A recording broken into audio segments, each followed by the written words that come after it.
അതിരടി എങ്ങനെ സംഭവിച്ചു? കാരണം കോണ്ടന്റ് വീഡിയോസ് കണ്ടിട്ട് ഇവര് സെലക്ട് ചെയ്താണ്. എങ്ങനെയാണ് ഇതിന്റെ അതിരടി എനിക്ക് ഓഡിഷൻ ഉണ്ടായിരുന്നു. ഓഡിഷൻ ത്രൂ തന്നെയാണ് സെലക്ട് ആയത്. ഒരു ഹാഫ് ഡേ ഫുൾ ഓഡിഷൻ ഉണ്ടായിരുന്നു. കുറെ സീൻസ് ഒക്കെ ചെയ്യിപ്പിച്ചു.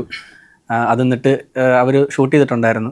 അത് ബേസിലേട്ടനൊക്കെ കാണിക്കണം, അവർക്ക് വർക്കാവണം, എന്നിട്ടേ കൺഫർമേഷൻ ആവാൻ പറ്റത്തുള്ളൂ എന്നൊക്കെ പറഞ്ഞ് വെയിറ്റ് ചെയ്തിട്ട് ഞാൻ കുറച്ച് എക്സൈറ്റഡ് ആയിരുന്നു. കാരണം ഇങ്ങനൊരു ക്രൂ ബേസിലേട്ടൻ്റെ കൂടെയുള്ള ഒരു ക്യാരക്ടറാണെന്ന് പറഞ്ഞിരുന്നു. പരശു എന്നാണ് എൻ്റെ ക്യാരക്ടറിൻ്റെ പേര്. അപ്പോൾ അത് ഒരു 1-2 ആഴ്ച വെയിറ്റ് ചെയ്ത് കൺഫേം ആണെന്ന് പറഞ്ഞപ്പോൾ ഭയങ്കര സന്തോഷമായിരുന്നു. ഓഡിഷൻ ത്രൂ തന്നെയാണ് വന്നിരുന്നത്. ശെൽവൻചേട്ടന്റെ തലയിൽ ബേസിച്ചേട്ടൻ ഇരിക്കുന്ന പോസ്റ്റില് ഫോട്ടോ ഒക്കെ ഞാൻ കണ്ടു. തോളത്ത് എടുത്ത് വെച്ചേക്കുന്നത് അത് ആക്ച്വലി ആ സീൻ എടുക്കുന്ന ദിവസം എന്റെ ബർത്ത്ഡേ ആയിരുന്നു സത്യത്തില്. അപ്പൊ അന്ന് എന്റെ അടുത്ത് വന്നിട്ട് പറഞ്ഞു, എടാ ഇങ്ങനെ ഒരു സീൻ ഉണ്ട്, തോളത്ത് എടുത്ത് വെക്കണമെന്നൊന്നും പറഞ്ഞിട്ടില്ല. കോസ്റ്റ്യൂമൊക്കെ ഇട്ട് വന്ന് സീൻ എക്സ്പ്ലെയിൻ ചെയ്തു. തോളത്തെടുത്തു. തോളത്തോട്ട് കേട്ടിരിക്കാം ബേസിലിന്. ഞാൻ ശരിക്കും കേട്ടണ പിന്നല്ലാതെ കേട്ടണം. പിന്നെ ഞാൻ ഇവിടെ നിന്ന് തോളത്ത് കയറ്റപ്പോ ഞാൻ വിചാരിച്ചു വീഴല്ലേ ദൈവമേ, തോളത്ത് കയറ്റി വെച്ചു.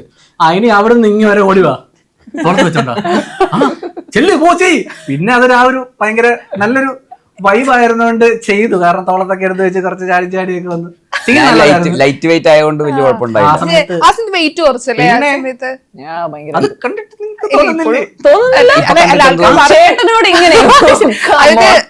ഏത് വേഷം കൊടുത്താലും ഇപ്പൊ കോളേജ് പെയിൻ ആണെങ്കിൽ അതിന് ഫിറ്റ് ആവും, ഏത് ക്യാരക്ടർ കൊടുത്താൽ അതിനനുസരിച്ച് ഫിറ്റ് ആവുന്ന ഒരു ബോഡി. ഞങ്ങൾ വരുമ്പോ തന്നെ പറഞ്ഞു അതിന്റെ രഹസ്യം എന്താ ബേസിച്ചേട്ടാ?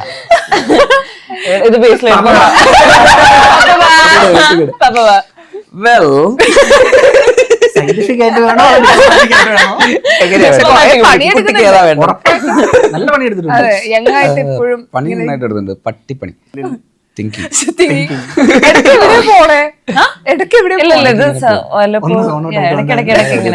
ഞാൻ എന്റെ ഒരു രീതിയിൽ ആലോചിച്ച ഉത്തരം.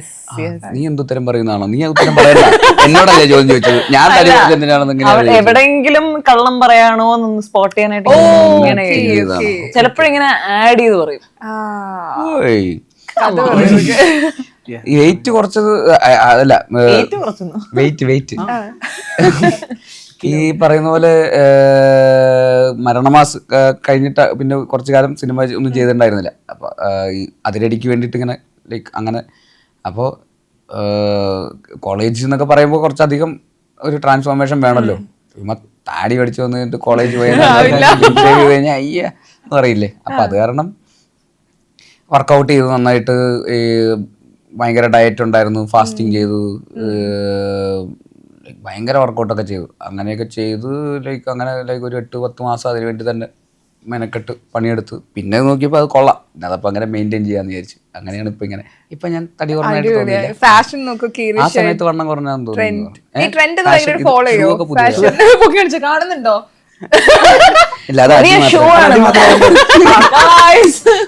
പക്ഷെ ഫുൾ ഒരു ടോട്ടലി ഭയങ്കര മോഡേൺ ഫ്രീക്ക്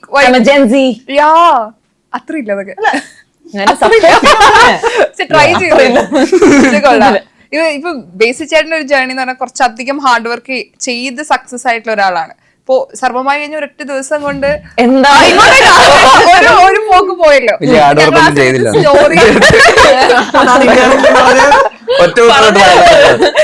സ്റ്റോറീസ് നോക്കുന്ന സമയത്ത് റിയക്ക് അത് അക്സെപ്റ്റ് ചെയ്യാൻ ഇമോഷണൽ ആവുന്നുണ്ട്. ഇതെന്താ ഇവിടെ നടക്കണേന്ന് തോന്നിപ്പോകുന്നുണ്ട്. എങ്ങനെയായിരുന്നു കറക്റ്റ് ആ ഫീല്?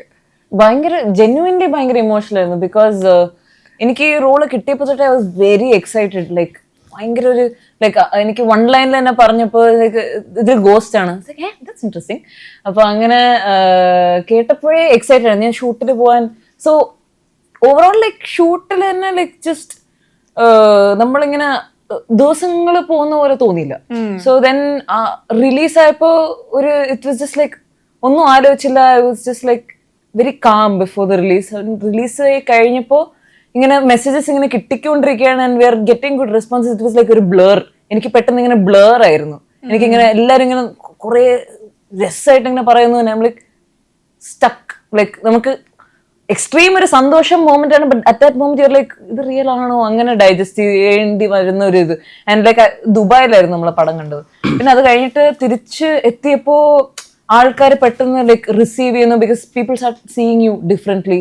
അപ്പൊ അങ്ങനത്തെ ഒരു ഇത് ലൈക്ക് നമ്മളിങ്ങനെ ആദ്യം വന്ന് കയറുമ്പോൾ ഓ ഓക്കെ. അപ്പൊ then first time I'm hearing like ഒരു കൊച്ചുകുട്ടി വന്നിട്ട് പറയാ കുട്ടി കുട്ടി കഥയുണ്ടോ എല്ലായിടത്തും actually one kid came and said എനിക്ക് I love spending time with kids like ഇല്ല ഞാൻ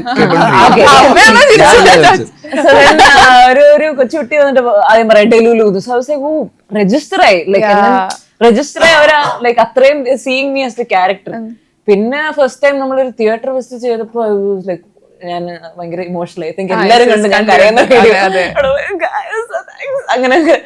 but it was very emotional. എനിക്ക് കുറെ നാളായിട്ട് അങ്ങനെ ഇരിക്കായിരുന്നു. പിന്നെ ഞാൻ അഡ്മയർ ചെയ്യുന്ന കുറെ പേര് എന്നെ അപ്രീഷിയേറ്റ് ചെയ്യാൻ തുടങ്ങിയപ്പോ like they were very humble enough to like come and tell me and അപ്പൊ അതൊക്കെ എനിക്ക് ഭയങ്കര ഓൾറെഡി ലൈക്ക് ഓഡിയൻസ് അപ്രീഷിയേറ്റ് ചെയ്തപ്പോ തന്നെ I was like wow. പിന്നെ these people that I admire അവര് വന്ന് പറയുമ്പോഴും ഒക്കെ I was like wow, I look up to them and they are coming and telling me.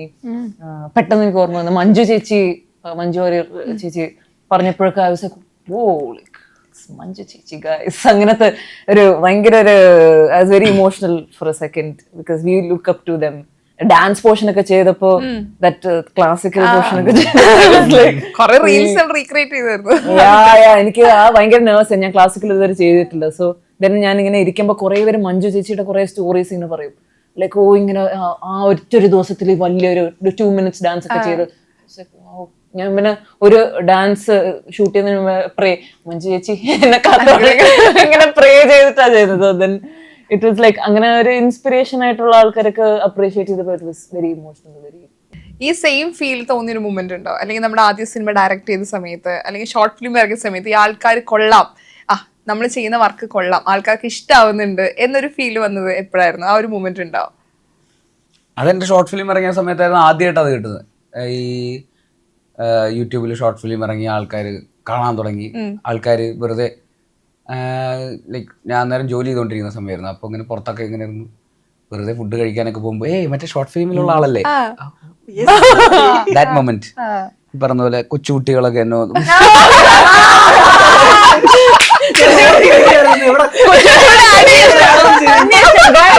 കൊച്ചുകുട്ടികൾ എനിക്കും ഭയങ്കര ബ്ലറായിട്ട് തോന്നി ഭയങ്കരമായിട്ട്. പിന്നെ ഒരു കണ്ണട എടുത്ത് വെച്ച അപ്പൊ എല്ലാം ശരിയാ. 0.25 ഡോക്ടർ ഷോർട്ട് സൈറ്റ് ആണ് പറഞ്ഞത്.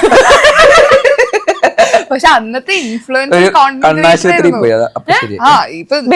കോണ്ടന്റ് ചിന്തിച്ചത് ഷോർട്ട് ഫിലിം അതായത് കോണ്ടന്റ് ചെയ്യുന്ന കോണ്ടന്റ് ക്രിയേറ്റർ റീൽസ് ഉണ്ടാക്കിയ അന്ന് റീൽസ് ഒന്നും ഇല്ല. അന്ന് കാലഘട്ടം മനസ്സിലാവും കുട്ടി.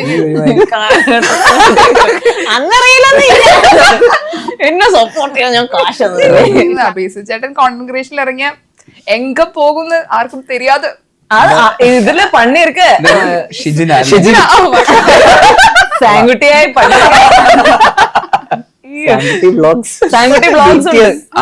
നമ്മളെല്ലാരും വരുന്നുണ്ട്. സിനിമ ഷൂട്ടിങ്ങിന്റെ ഇടയിൽ വ്ളോഗ് എടുക്കുമായിരുന്നു ക്യാരക്ടർ.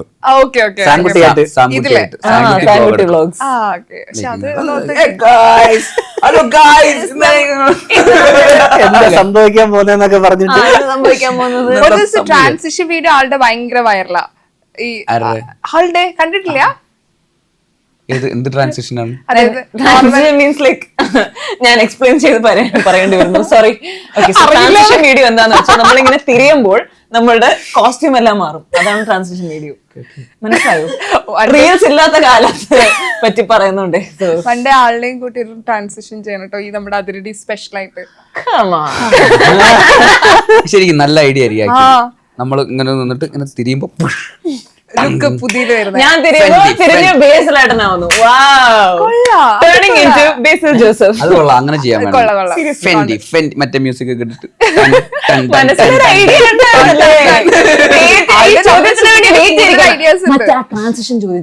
എനിക്കൊരു സ്പാർക്ക് കിട്ടിയാൽ മതി. ഞാൻ അതിൽ കയറും അവിടുന്ന്. പിന്നെ പട്ടൊക്കെ തീ പിടിച്ചു വരും. പിടിച്ചു ശരിക്കും ടോം ആൻഡ് ജെറി പോലെ തന്നെയാണല്ലേ ആ കോംബോ? ഈ കോംബോ ആരാണ് ടോം ആരാണ് ജെറി? അതിലേതായിരുന്നു ടോം അതിലേതായിരുന്നു ജെറി? ഞാൻ Jerry. The Tom. Tom Tom. Okay. നീ ഏതാ? ഒരു വലിയ പട്ടി. നീ ആ പട്ടിയാണ്. നീ വെറും പട്ടിയാണ്. ഫാൻസ് ഉണ്ട് കേട്ടോ, ആൾക്ക് ഫാൻസ് ഉണ്ട്. ഈ കോണ്ടന്റ് വീഡിയോസ് ചെയ്യുന്നതും റീൽസ് ചെയ്യുന്നതും ഞാൻ ചോദിക്കുമ്പോ രണ്ടുപേരും നീ പട്ടി. ചെൽവിയുടെ fans പിന്നെ ചോദിച്ചു സിനിമയിലേക്കുള്ള ഒരു എൻട്രി ആണല്ലോ ഈ റീൽസ് കോണ്ടന്റ് വീഡിയോസിന്റെ ഒക്കെ ഒരു ഉദ്ദേശം. ലാസ്റ്റ് നമ്മൾ സിനിമയിലെത്താ, സിനിമയിൽ ഒരു ക്യാരക്ടർ ചെയ്യുക, അതിന്റെ ഒരു വഴി തന്നെയാണ് ഇപ്പോഴും ട്രൈ ചെയ്തുകൊണ്ടിരിക്കണേ കോണ്ടന്റ് വീഡിയോസ് റീലിലൂടെ. ഞാൻ വീഡിയോസ് ചെയ്തു തുടങ്ങിയ സമയത്ത് സിനിമയിൽ അഭിനയിക്കണമെന്നായിരുന്നു താല്പര്യം. ഇപ്പം ഞാൻ ഈ വൈൻ ആപ്പ് ഒക്കെ ഉണ്ടായിരുന്നു, വൈൻ വീഡിയോസ് ചെയ്യാൻ വേണ്ടി. ആ സമയത്ത് ഡബ് സ്മാഷ് ട്രില്ലർ എന്നൊക്കെ പറഞ്ഞിട്ട് വൈൻ എന്ന് പറഞ്ഞൊരു വീഡിയോ app Musically, ഉണ്ടായിരുന്നു. Dub Smash, wow.